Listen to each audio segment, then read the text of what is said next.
Hello, मेरा नाम विकास है। आज हम क्लास 10th की फिजिक्स की सीरीज स्टार्ट कर रहे हैं, जिसमें हम first chapter light, reflection and refraction के बारे में पढ़ेंगे। लाइट क्या होता है? लाइट एक फॉर्म ऑफ इलेक्ट्रोमैग्नेटिक एनर्जी है या फॉर्म ऑफ एनर्जी है जिसके थ्रू हम अपने आसपास के ऑब्जेक्ट को देख पाते हैं। लाइट हमेशा सीधी लाइन में चलती है, स्ट्रेट लाइन में, ठीक है। Speed of light in vacuum क्या होता है? Speed of light in vacuum होता है 3 इंटू 10⁸ मीटर पर सेकेंड। अलग मीडियम में जैसे वाटर में या ग्लास में इसकी स्पीड अलग होगी, ठीक है। रिफ्लेक्शन क्या होता है? मान लो मेरा एक ही स्मूथ सरफेस है, ठीक है। स्मूथ सरफेस कोई भी हो सकता है, जरूरी नहीं हो कि वो ग्लास ही हो या मिरर ही हो, ठीक है।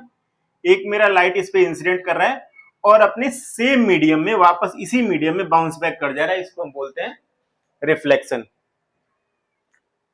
अच्छा, लॉज ऑफ रिफ्लेक्शन क्या होता है? लॉज ऑफ रिफ्लेक्शन दो होते हैं। पहला होता है कि जो मेरा एंगल ऑफ इंसिडेंट है वो बराबर होगा एंगल ऑफ रिफ्लेक्शन के। दूसरा क्या होता है कि मेरा जो इंसिडेंट रे है, रिफ्लेक्टेड रे है और नॉर्मल है वो एक ही प्लेन में लाई करेंगे। सो हम पहले ये समझेंगे कि ये इंसिडेंट रे क्या होता है, रिफ्लेक्टेड रे क्या होता है, नॉर्मल क्या होता है, ठीक है। मान लो मेरा एक फ्लैट सरफेस है, ठीक है। इसमें आप एक लाइट इस पे इंसिडेंट करा रहे हो, ये लेट से कि ये ग्लास है, ठीक है।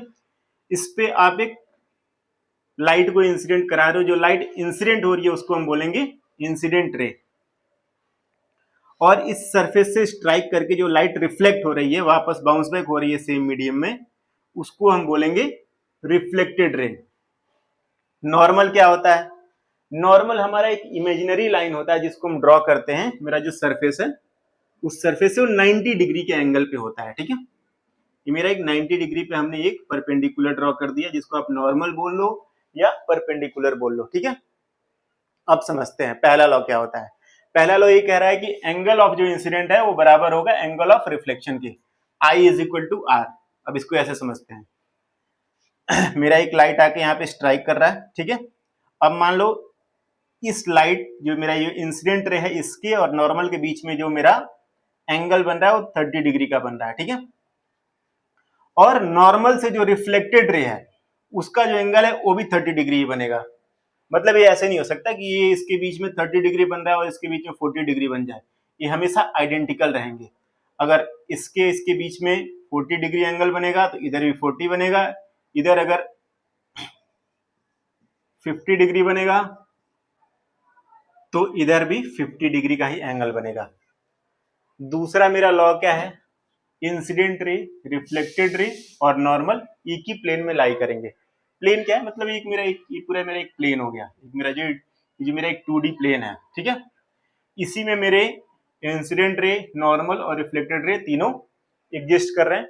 कोई भी अदर डायमेंशन एग्जिस्ट नहीं कर रहा है। जैसे आप एक कोई सीट ले लो, सीट पे एक मेरी लाइन ऐसे आ रही है, एक ऐसे जा रही है, एक उसी पे परपेंडिकुलर ड्रॉ हो रहा है, ठीक है। कोई दूसरा डायमेंशन नहीं बन रहा है, ठीक है।